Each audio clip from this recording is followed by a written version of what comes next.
Just hit the subscribe button, the red button, underneath this video over to the right, and that'll sign you up on my YouTube channel. And then you can hit the small bell icon, so a little bell will go off and tell you each time I've started to broadcast a new one. I hope you enjoy it. Last week and over the next few weeks, I want to do a history videos about the worst blunders in presidential history. Last week we talked about FDR's court-packing plan. Now I'd like to talk about the ending of World War I with Woodrow Wilson. It wasn't just the Treaty of Versailles that was his era and the League of Nations. It was much deeper than that.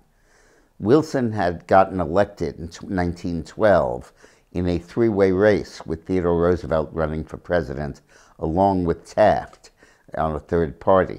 And Roosevelt had actually beaten Taft. And Wilson got elected with a distinct minority of the vote. Then in 1916, he went for re-election, and he won in a squeaker against Charles Evans Hughes, the Republican. And his slogan was, "He kept us out of war." And that was in November of 1916. And by April of 1917, he got us into the war. Wasn't his fault. The Kaiser announced unrestricted submarine warfare against the United States, gambling that he could defeat the British convoys that were sustaining Britain before America could mobilize and send troops to World War I. He lost the bet. But then Wilson began to propagandize for the war on the basis of idealism, a war that was seen in disrepute by the bulk of the American people because of the mass slaughter taking place. And he said this would be a war to end all wars, and that America would be the arsenal of democracy. And then he issued his 14 points, which were very generous peace proposals, based not just on territorial adjustments, but on the idea of a League of Nations to keep the peace, open treaties openly arrived at, and freedom of the seas, and all kinds of great stuff. Then when Germany called for an armistice, Wilson flew to Europe, and Germany assumed the peace would be based on the 14 points. But the French and the British were having none of it. They were bitter, particularly Clemenceau, the leader of France, for the massive sacrifices that they had to make. Literally, a quarter of young French men of military age died in World War I. It completely robbed France of its will to fight and to exist. And even now, we see the repercussions of that in their appeasement. Anyway, when Wilson hit Paris to negotiate the Treaty of Versailles, he was welcomed all over Europe as the savior who had bailed the Allies out and had won World War I. But in the bargaining table, his allies insisted on every pound of flesh they could find, including blaming Germany for the war, a war guilt clause that was really not deserved. It was many nations were responsible, and major reparations that Germany had to pay to compensate, in particular, France for the cost of the war. Reparations that ultimately so burdened Germany that their economy fell apart and paved the rise of Adolf Hitler and World War II, where Hitler basically took power condemning the Treaty of Versailles. When Roosevelt returned home to the United States, once while the treaty was being negotiated and once after it was signed, by the way, he was the first president ever to leave the country while he was in office, he campaigned vigorously for the League of Nations, all talking about the idealism of the treaty and the importance of the League of Nations. But in negotiating the treaty, he had not included a single high-ranking Republican. He had not consulted with the Republican Party.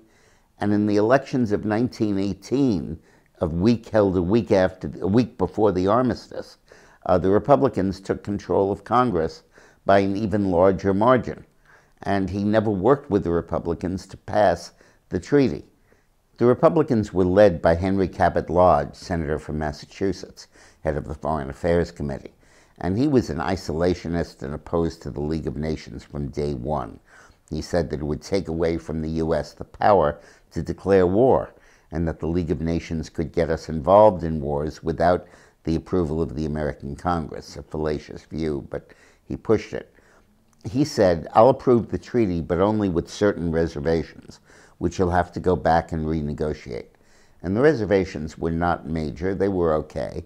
They basically reaffirmed what Wilson said, which is it wouldn't compromise our sovereignty or our ability to decide on our own whether to go to war or not.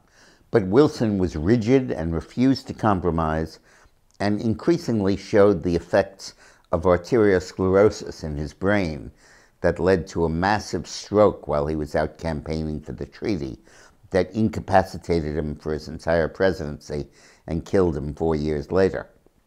When he saw the reservations, he wouldn't compromise.